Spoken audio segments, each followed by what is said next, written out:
On the Autocar show today, we pit the Jaguar XC against the Mercedes C200. We unleash the AMG GTS and every other AMG available in the country.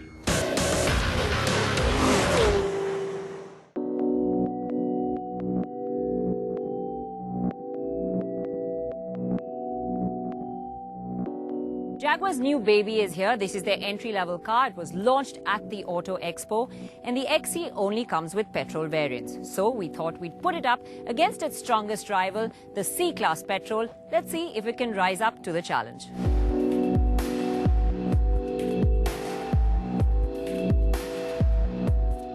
Put together, both cars have distinct identities of their own.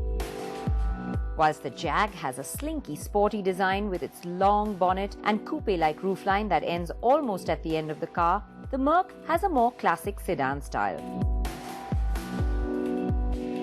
Both cars carry their family genetics, with the XC imitating the XJ and the C-Class carrying a lot of the S-Class.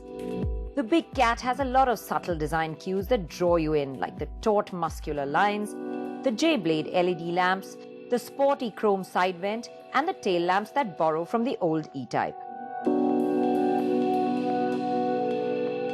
The C-Class is a little more flashy with really intricate LED headlamps and tail lamps, the large three-pointed star on the grille, and the many chrome embellishments. They're both different, but each one has their own charm. On the inside too, they're very different. The novelty in this segment, really, this gear lever that rises out of the central console, typically Jag style, but it's something new for this segment.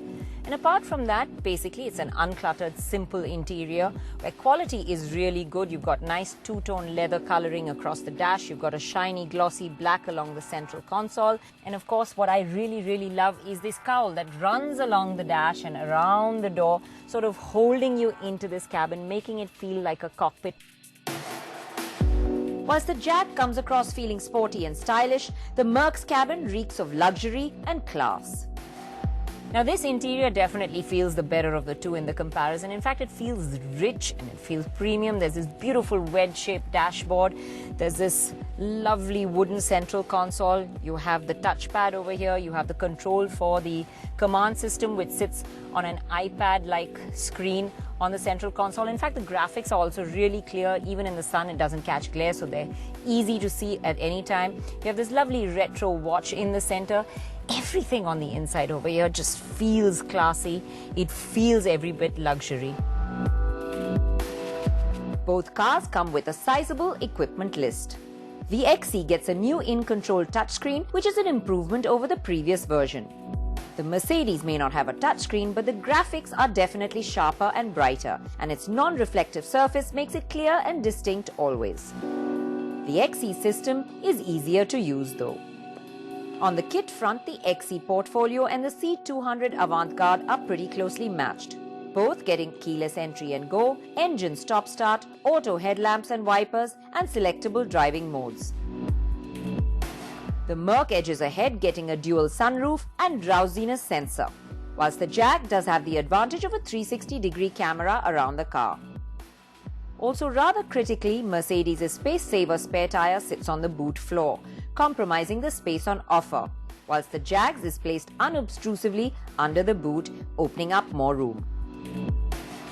At the other end of the boot, both carry 2-litre petrol engines, but that's where the similarity ends. They're different on power and performance.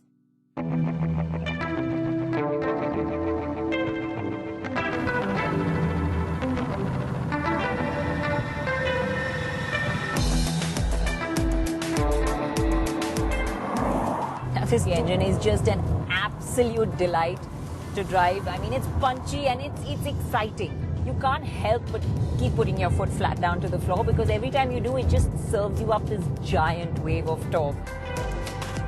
The XC's engine is pure thrill factor. But the C-Class is no slouch either. It just has a more linear build-up of power. Now the difference in numbers on papers also shows on the road in flat-out acceleration. The XC does the 0 to 100 in 6.98 seconds, which is a whole second faster than the Merc. and the gap just gets wider after that. Still, the Merc does have an advantage. Now, what helps this engine feel really much better is the gearbox. And whether you dab your foot down or whether you stomp it flat on the floor, it's quick to react and always leaves you in the right gear. With its quick 7-speed gearbox that makes getting a move on much easier, the Merc is right up there with the Jag in the in-gear slogs. In the 20 to 80 run, it's barely 0.2 seconds behind. This top-end XE comes with the option of driving in normal, eco, sport or winter. Now in the normal mode, we noticed that if you do want to get an urgent move on, especially after cruising, that the gearbox will hesitate a bit to get a move on, and then after the hesitation there's a sudden surge of power.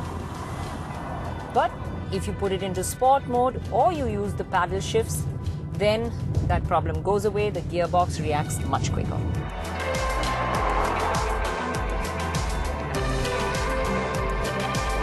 Both engines are quite refined, but the Jaguar has the better cabin isolation from all kinds of sounds, be it engine, road or just the world outside. Whilst the way they deliver power is quite different, there are other areas where their differences stand out as well. Now the big difference between the XE and the C really is the steering. I mean, this steering is just so well weighted. So whether you're ambling around at low speeds in the city or cornering harder at higher speeds, I mean, it just serves up the perfect amount of feedback, and it gives you this great sense of security.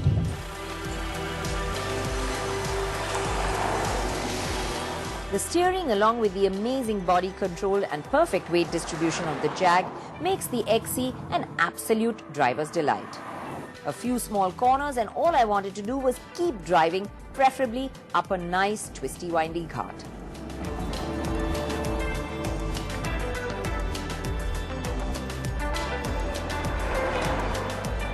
The C-Class on the other hand has a very light steering, and though its nose is eager to dart into corners, it just doesn't give you enough feel.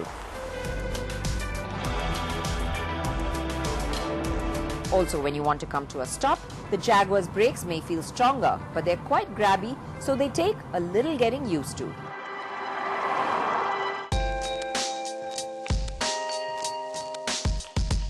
Well, with the job done behind the wheel, it was time to hop into the back seat. Now, the C-pillar that extends all the way back almost to the end of the boot may look really stylish, but what's happened to the design of this car due to that is the fact that this rear door is really large. In fact, not the door, but the top part of it, which extends out. So when you open the door, you sort of have to walk around it and then get into the car, and then you slide sort of backwards from that pillar. So it's a bit difficult getting in. Ingress is not as easy as it is in the C-Class.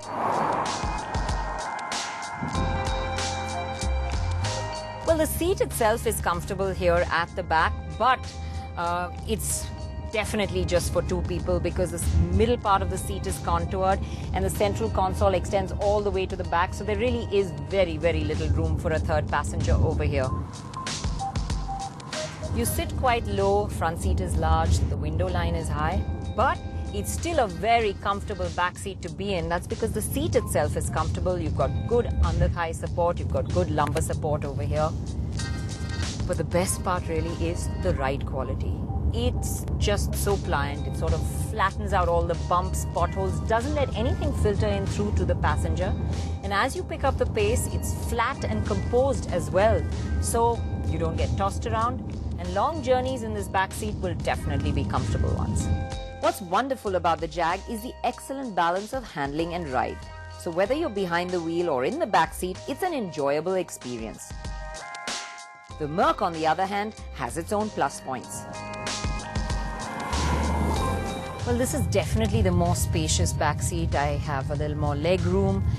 And neither of the two cars is really meant for three people at the back, but if I were to fit a third person in, they would definitely be more comfortable here because the seat bench is a little flatter. There's more space here for the third person to have leg room between the central console and the seat, and it's wider. at the back too.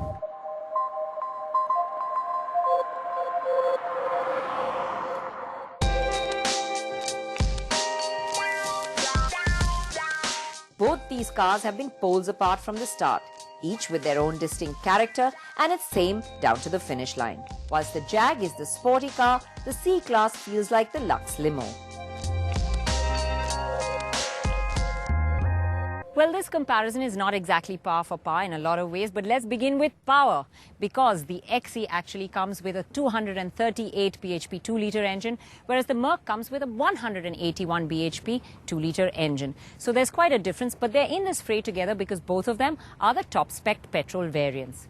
Well, when put into the fray together, it's definitely the XE that really shines, whether we talk in terms of performance, whether we talk in terms of the way it handles, or whether we talk in terms of ride quality, the XE sets a benchmark. But let's talk about the other big difference, and that's the price. There's almost a 7 lakh rupee difference between the two, with the Merc being a cheaper one, which makes it look like great value, especially when you consider it has the more luxurious and definitely the class-leading interiors. It's got the more spacious backseat as well. But let's consider this. If you are in this segment looking at petrol engines, I would assume that you're not concerned with economics. You're more concerned with driving pleasure and the thrill of being behind the wheel. And if that's the case, the XE is definitely the better car.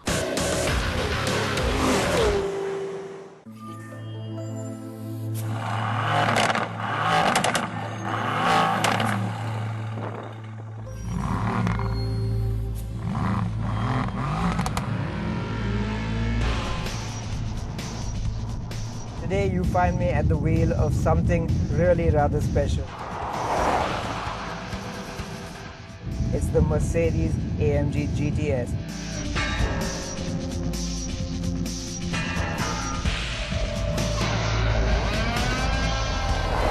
The moment I laid eyes on it, I was at a complete loss for words. And there's a very good reason for that. Just look at it.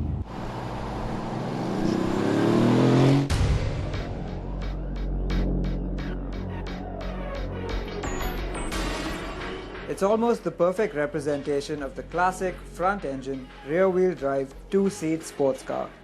Of course, it reminds you of the last AMG sports car, the SLS, but there's something different. For one, the famous gull-wing doors are gone, and where the SLS looked angry and aggressive, the GT looks softer, smoother, and gentler on the eye. The sides are pleasingly devoid of creases and cuts, with only the subtlest of bulges to draw your eye. Oh, and of course those rather racy, center-locked 19 and 20-inch wheels with optional carbon ceramic discs peeking out from behind them. And finally, the rear, and oh what a rear it is. It's wide and made to look wider still by those slim LED tail lamps.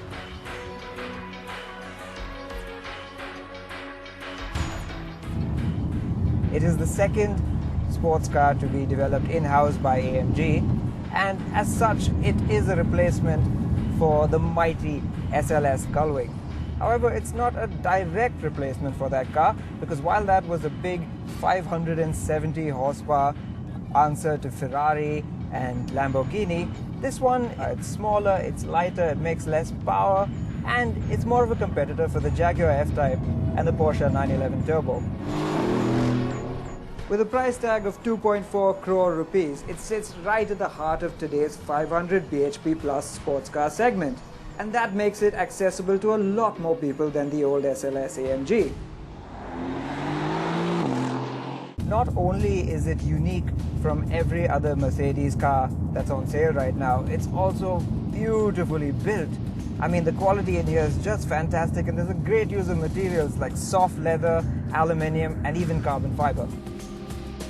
Even the design is incredibly focused. I love the 4 bulbous AC vents on the dash, the performance shortcut buttons arranged like 8 cylinders on the huge center console, and the chunky Alcantara-lined steering wheel. But for all its fantastic design, it has to be said that this cabin does suffer from one or two ergonomic shortcomings. One example I can give you, the gear selector. It's way back here, which is fine once you're moving along, but when you try to parallel park, it can be a bit of a pain shifting back here. It takes a little getting used to, and if like me you're not very tall, so will the driving position. When you first get behind the wheel, the size of the AMG GT can be a little intimidating. I mean, the bonnet stretches out endlessly forward, the car is really wide, and visibility out the back is not very good either. But spend a little time here and you'll soon be able to plot this car exactly where you want to on the road. That's also partly thanks to the steering, which is incredibly quick and accurate, if a little on the heavy side. AMG cars have always been about the engines. It's a 4-litre twin-turbo V8. The headline figures are pretty impressive. 503 brake horsepower, 66 kgm of torque, and a lot of noise. I'm driving it in quiet mode right now, so you can hear me speak. But listen to this.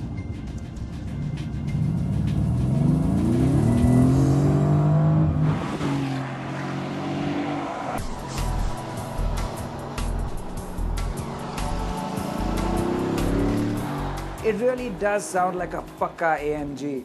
But what you'll also love about this motor is its wide and incredibly strong power band. It gives you serious and constant thrust from low revs all the way to the red line. Now while that gearbox is really quick while you're really moving along, it does fumble a bit and can be a bit jerky while you're traveling at slow parking speeds. When you're really going for it though, the gearbox is an absolute thrill, slamming in each gear with just the right amount of kick. Effective, but not brutal. Now let me tell you a bit about the AMG GT's ride. Well, it's a sports car riding on 20-inch wheels, and it's a bit firm. You can dial through the various drive modes to adjust the suspension firmness, but even in comfort mode, it still errs on the stiff side.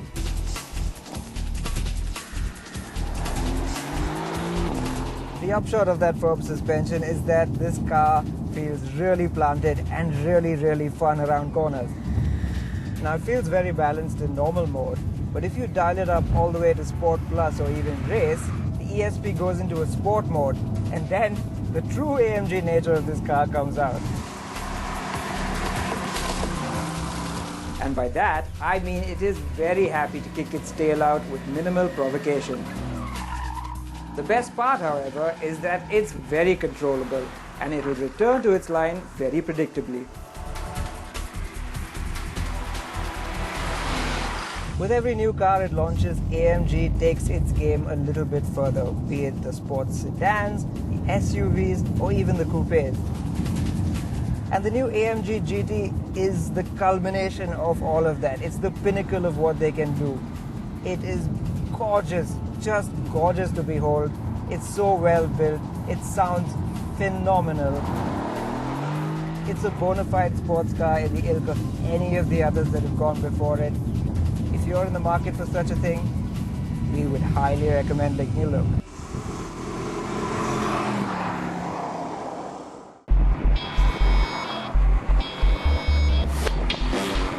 Now it's true that the AMG GT delivers an abundance of power with pin-sharp dynamics, which is why everyone in the office wanted to take the wheel. Then the thought struck us, why leave it at just one AMG?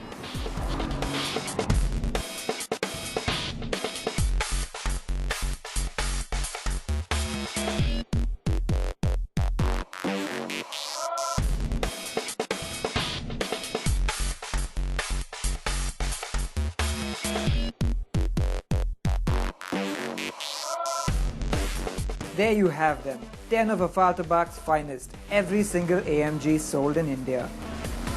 The plan was simple, drive up from Mumbai in a few of these cars and catch up with all of them in Lonavala. Welcome ladies and gentlemen to the growly green giant itself, the Mercedes AMG G63 Crazy Color Edition. Yep, it's even got the word crazy in its name. If there's any car here that can rival the AMG GT for a sense of drama, an occasion and road presence, it's got to be this one. Well, we're talking about this car now from the back seat because after all, this is an S-Class and most owners are going to be sitting here. They are going to be in this really lavish back seat. But this car has got the AMG treatment, and this S63 AMG is possibly the fastest way to get from one board meeting to another board meeting. Now, one of the cars that made the biggest impression on us this year was this new C63 S. Now, the S stands for special. Now, this standard car has enough grunt as it is, but the S gets 503 horsepower. 503 in a car of this size. It feels just insane. Now, this SLK, it's the last of the Mohicans or the last of the naturally aspirated AMGs. This 5.5 litre V8 puts out 414 horsepower, but it's not just the power output, but just the way it puts the power down, which is really a large part of this car's appeal. And before you knew it, we reached our playground for the day. 10 AMGs, nearly 5,000 bhp at our disposal. It was like going to a buffet and having all your favorites there. So we decided to taste all, but indulge in only a select few.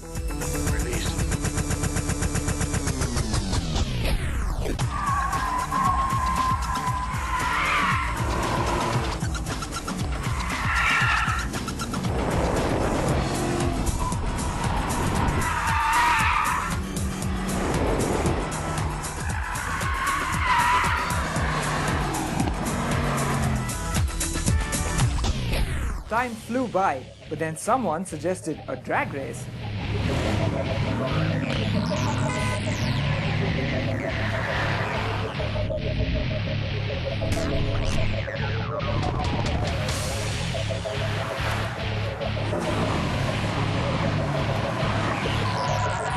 You can tell how much fun we had. That couldn't be said for the film crew who had their hands full with everyone racing. But when you have 10 AMGs and an airstrip, it's only about one thing: power.